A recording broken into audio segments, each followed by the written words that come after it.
Welcome back, ladies and gents. I am Baron, and today we are talking about Battlefield 4 beta, emphasis on beta. I'm going to talk about the good, the bad, what's different, and what's the same, and of course the occasional tangent, if one were to happen here in this commentary. First off, I wanted to address the performance of this game. In its beta form, of course, most things will change, performance being a large change once the official game is released, but I wanted to address this point even in beta form. So, for only playing it on the PC and putting numerous hours into the game thus far, I can say I personally haven't had any performance issues. It actually seems to be quite stabilized when I'm playing it, but I have heard and read that a lot of people are getting performance issues, or at least were getting performance issues prior to the past couple of updates Origin has downloaded onto the beta before launching the game. I would have to say, judging the performance personally from my experience, I could say it's at a good level of stabilization. I've yet to experience major lag from the beta. That doesn't excuse that I have experienced some lag, but I have yet to get any frame drops, which is great, though I have experienced crashing issues after a game is finished, which is to be expected given that it is in beta. It's going to have problems, and I can't stress that enough. I've been running the beta on ultra to high settings and have been getting a solid 60 frames while recording and not recording, and I find that to be terrific given that I can play on the same frames while doing both. It makes it a lot easier to play and get used to a solid frame rate. I would like to address the performance more, but sadly I feel like it would be putting too much pressure on the beta as is. Moving on to the gameplay factors of Battlefield 4. First, the sniping, as I do find that to be my favorite thing to do in any Battlefield game, just because personally I feel immersed into the game when sitting in a perfect position to look over the objectives in each map, as you don't get in Call of Duty, as most of you probably know. I feel that sniping has been changed. I'm sorry to throw Call of Duty in there. I feel that the sniping has been changed quite a bit from the transition of Battlefield 3 to 4, though in my opinion, I think the change was a lot better. Putting tons of hours into Battlefield 3, about 75% of it being sniping, and only playing 100th of that time here in Battlefield 4, I think it's safe to say that I can already feel my recon and sniping skills getting a lot more smoother and better for this fact given the new mechanics, the ranging, and the feel of the sniping. Just as you can see in this video, most of it was done with a sniper and the recon class, though I can't say I did amazing with it. I think that once I get more into this game, the official release game that is, that's when I'll start picking up on some big scores with the recon class. I don't exactly know the specifics to describe the difference in sniping and the difference in these games, but it just feels easier. To me, these first two guns don't seem as heavy the way the animations move at least. In Battlefield 3, whenever you were running with a sniper, it seemed like it weighed 1,000 pounds and you were just barely lugging it around. With the snipers here in this Battlefield 4 game, it seems like you're carrying around the sniper without a problem, and the twisting, turning, jumping, aiming down sights, it all just seems faster and lighter, if you know what I mean by that. I don't know if you do, but I think that's how I can best describe it. To finish off in the recon class, I can say I love the rangefinder or the ranger, whatever the correct term for it is. I find myself using that every time I get into a location, find the heat signature of a person, switch to my sniper, and attempt to take him out.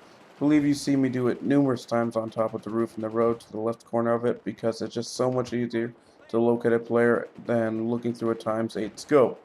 That about sums up my experience with the recon, and now moving on to my second favorite, the assault class.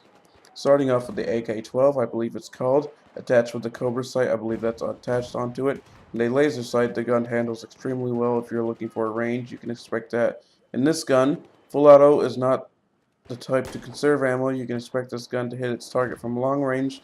Then again, if you are one to conserve ammo and just burst fire, which I highly recommend, from long range you can get more for ammo and obtain more kills, better accuracy, and a better experience when handling this weapon. This is the only gun I have used, as you may have suspected by now, as I don't use it that much. By only gun I mean I haven't unlocked any more for this class. Aside from the weapon itself, the class is built the same as the old assault classes, except you do get an upgraded medic packs than just a small one you throw now, I believe I heard about.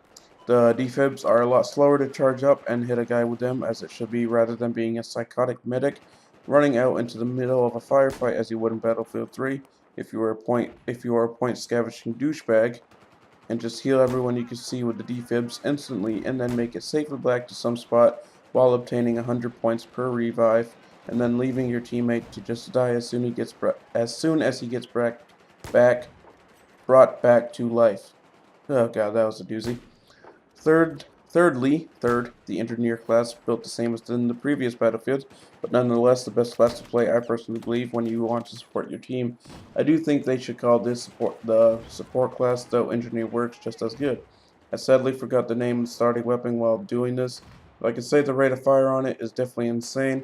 I run out of a magazine as soon as I get done shooting it. The red dot sight on top of it, I'm not a big fan about, and this laser sight is rather annoying to be equipped on that gun, and practically, I don't even know the word for it. On any gun, I hate the red laser sight. I don't know why.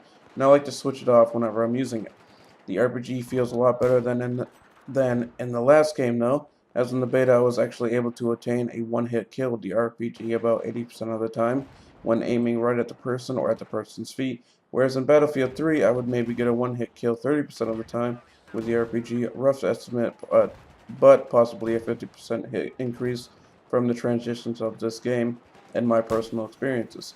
To sum it up, if you want to be the guy to take out the vehicles and to repair the vehicles when your team is dealing with either situation, this is the obvious class that's going to help you the most, whereas saying that I believe this is the most beneficial supporting role in the Battlefield series. Lastly, the support class, as it's the official name for this. I don't know why I like the other one better. The LMGs of the game accompanied by an ammo pack with the XM25 grenade launcher here in the beta. I gotta say, as you might have saw in my previous Battlefield 4 beta, the first clip was my first moment in the beta when I first started it, where I took two guys with it, but almost looked like four, as I mean killed, and I almost was four, but sadly it was only two, and it should have been four, but I think the accuracy and damage of the primary is rather on the low side of the stats. Gotta say, this is my least favorite of my classes, which is why I saved it for the end, mainly due to the reason that I always use squad ammo as my perk, and carrying around an ammo pack would almost be pointless, plus I hate lugging around the giant LMG.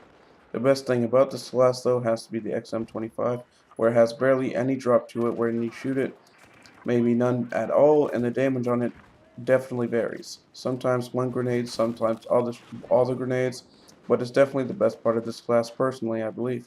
Being able to heavily damage vehicles and kill people with a large capacity of ammo definitely makes this a versatile weapon and something you'll benefit off from having on this class at all times. I wanted to squeeze in, and I just might be able to, the Commander mode that has been promoted and advertised amongst all things Battlefield 4 does look promising. Having access to a couple different tablets, I will be able to try this mode once I get around to it and be able to see how it works, how it feels, and if it really is worth the hype and promotions. Though I'm not an expert and in its knowledge, I did watch the videos about it, and I can say it does look fun if you're the type of Battlefield player that has a team or a group of friends you play with more often than by yourself. I personally don't have many people to play with, given that all my friends are on Xbox, whereas I switched to PC in the beginning of this year and really thought it over and bought all these upcoming games on the PC. Once I get around to using it, if I ever do, I will definitely talk about it more, but I wanted to use this moment just to bring it up and inform you guys of my plans about it.